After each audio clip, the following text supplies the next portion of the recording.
La filiale française d'UBS en examen pour complicité de démarchage. La filiale française d'UBS a été mise en examen vendredi à Paris en tant que personne morale pour complicité de démarchage présumé illicite, a-t-on appris samedi de sources judiciaires. La banque a été en outre passée sous le statut de témoin assisté d'un chef de blanchiment de démarchage et blanchiment de fraude fiscale, a-t-on ajouté de même source. Elle a été placée sous contrôle judiciaire sans caution, mais avec la désignation d'un administrateur qui aurait pour mission spécifique de dire si les reconnaissances des affaires sont bien renseignées et de vérifier les conditions dans lesquelles les bonus sont versés.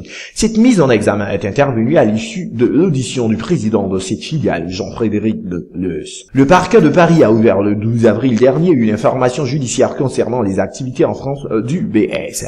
La banque helvétique est soupçonnée d'avoir participé à un démarchage commercial auprès de fortunes françaises ayant pour objet de proposer des placements soustrayant des fonds au fisc français. 3 anciens et actuels responsables d'UBS France ont été déjà mis en examen dans ce dossier. Interrogé fin avril par Le Monde, Jean-Frédéric Leus estimait qu'il n'y avait pas eu d'infraction et excluait toute transaction financière avec le ministère des Finances pour éviter un procès. Si UBS France a commis une infraction à la loi, je le reconnaîtrai, mais ma conviction, c'est que ce n'est pas le cas, disait-il. Les noms de 353 contribuables français ont été communiqués par la justice au ministère des Finances dans le cadre de cette enquête. Tous, parmi lesquels des personnalités connues, sont visés par 4 demandes d'entraide administrative adressées depuis décembre 2012 par Bercy aux autorités suisses, précisant en avril le quotidien Le Monde. Le ministre du Budget Bernard Cazeneuve avait alors confirmé qu'une procédure judiciaire était en cours,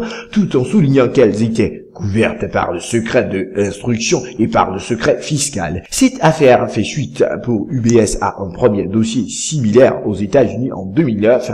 La Suisse avait conclu un accord avec Washington concernant uniquement cette banque qui a payé une amende de 780 millions de dollars et livré les noms de 4450 clients.